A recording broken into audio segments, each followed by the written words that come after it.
everyone. This is Belle with Pop Culture Uncovered, and we are here to talk about Sense8.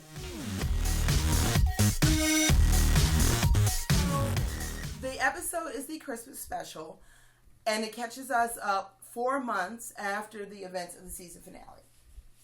Before we get into the nuts and bolts of the episode, I have to talk about the filming and the locations. As always, this is one of the most beautifully filmed shows that on television, period, full stop. The set design, the location, everything is so specific to each character and each character's area and backgrounds. It is so well thought out that it's kind of mind-boggling that it hasn't won any awards for cinematography at all, because it's insane to me. But nonetheless, this is one of the most beautifully written and filmed shows on television. I think there's one scene in particular. It was the Sense8's birthday, and they had a gathering, and each of them had a party all over the world, even Will and Riley, which we'll get into later.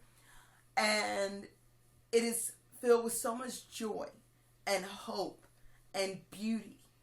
And I never thought watching people celebrate their birthday would be so moving. And it really, truly is. It is a gorgeously filmed, lit, written, acted. Everything about it is perfect. So well done, Wachowskis. Well done. Now, moving on to the episode itself.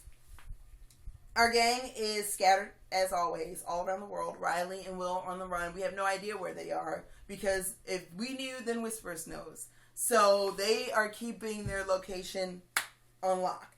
And Will is on heroin because, as Angelica became to realize, it was the only way to block Whispers. To be so completely and utterly out of your head that he had no idea where you were, what you were thinking, what you were doing.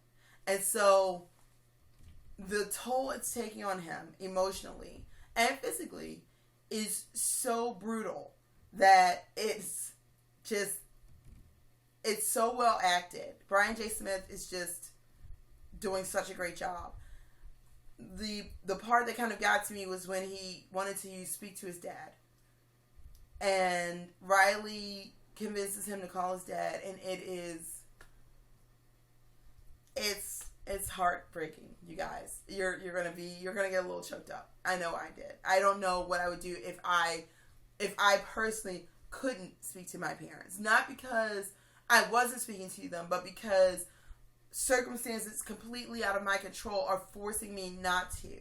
And Brian J. Smith does an excellent job of conveying that pain and that heartbreak and his fear, his genuine fear, not just for himself, but what having Whispers in his head could do to his cluster, could do to other people outside of the cluster, could do to his dad. So it's very well acted, it's very well written, it's very well done.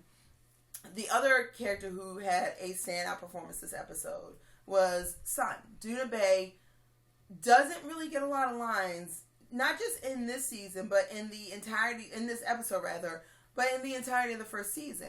And yet she does so much with her body language, with her eye movement, with her facial expressions. Her acting is a masterclass on how to do less and make that less more. And she does a fantastic job.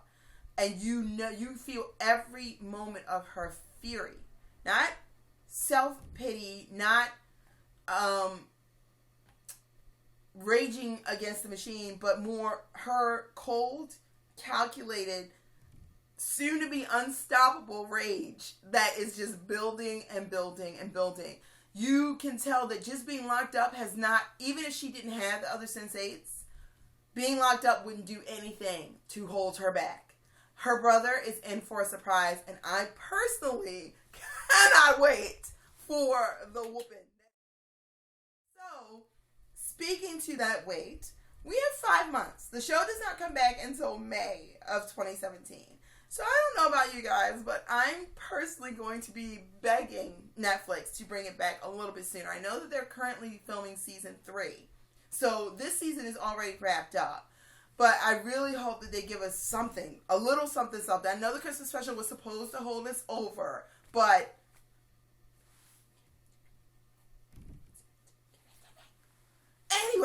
anyway. So going into the finale, into this episode, and coming off of the season finale, there are a few things that were left up in the air, such as how is the gang going to be able to really take on Whispers? How far does the BPO's reach extend? We know that they have at least partial backing from the United States government, based on the fact that there's an agent who has been assigned specifically to harass Needs to try to get information on Nomi.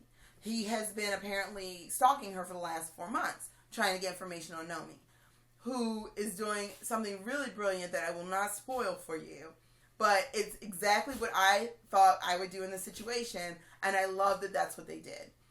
The only other thing I have a problem with, the biggest thing I had a problem with the episode rather, is the fact that Nomi and Neats and Riley and Will are on the run. So, they are both in situations where they're near water. Why not get a boat? Why not get a houseboat? Shoot, not even to get a houseboat, just get a regular boat that has a cabin and a washroom and everything else. It is the easiest and simplest way. If you're on the run, please don't be on the run. But if you are on the run, it is the easiest and simplest way to stay off the radar. Only come into port, get food, get your essentials that you need, and stay on the coast. You can literally, even if you don't leave your own country, you can sail from one end of this country to the other, and that's just the United States, and stay off the radar.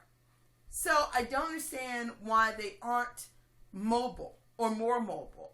I know that Riley and Will, it's implied rather, are moving location to location I don't know what their timetable is, but they are moving. But it would be a lot easier to just stay on the sea. And that's the easiest way I could think of to stay off the radar. The other thing that was really impressive upon me with this episode was the fallout from everything that Wolfgang did last season. Wolfgang taking out his uncle and his entire family has far-reaching consequences, not just for Wolfgang, but for the entire cluster. Because as you remember, the diamonds that Wolfgang stole in the, I believe, second or third episode came from India. And I have a feeling they're going to connect back to Kala via Raja and his father. So that's the first thing. The other thing is the drugs that Capheus was getting for his mother that turned out to be watered down and not doing what they needed to do to save her from the epidemic, that Kabaka was able to get him the right drugs to give to his mother. Guess where those drugs came from? Kayla's company. And guess what? Guess who was running the drug trade that was sending out the fake drugs? Wolfgang's uncle. So now there's a power vacuum. And there's a power vacuum in the mafia. And history and movies has told us that if there's a huge power vacuum like that, there tends to be bloodshed. So how is that going to affect not just Wolfgang and Felix, who is back and adorable as always? Sorry, spoiler. But how is it going to affect the whole cluster, and what are the far-reaching consequences to Nairobi and India? Because we know for a fact that those two countries are directly connected. Those two locations, rather, are directly connected to what's going on with Wolfgang's family. So, these are a few questions. The other question, my other big question was, how is the gang going to be able to use Will's connection with Whispers against him? How are they going to be able to turn the tables? We saw a little bit of that in this episode. And it was well done. Whispers has underestimated this particular cluster. I'm sure other clusters have had the idea. In fact, Jonas explicitly said that his cluster has tried to kind of hide themselves and spy on Whispers. But I think that this particular cluster, because they came of age in the digital age, that's actually going to factor into their ability to turn this whole thing back on Whispers. So these are my questions going into the finale. I really kind of want to know if we're going to see any other clusters. And if so, are they all going to be bitter like the one that we saw, the one remaining member of the cluster we saw that Angelica was in last year? Or are they going to be, are they even going to know what they are? Are they going to be aware of the BPO? And I really kind of want to know, how far is the BPO's reach? So those are my questions. I really am looking forward to next season.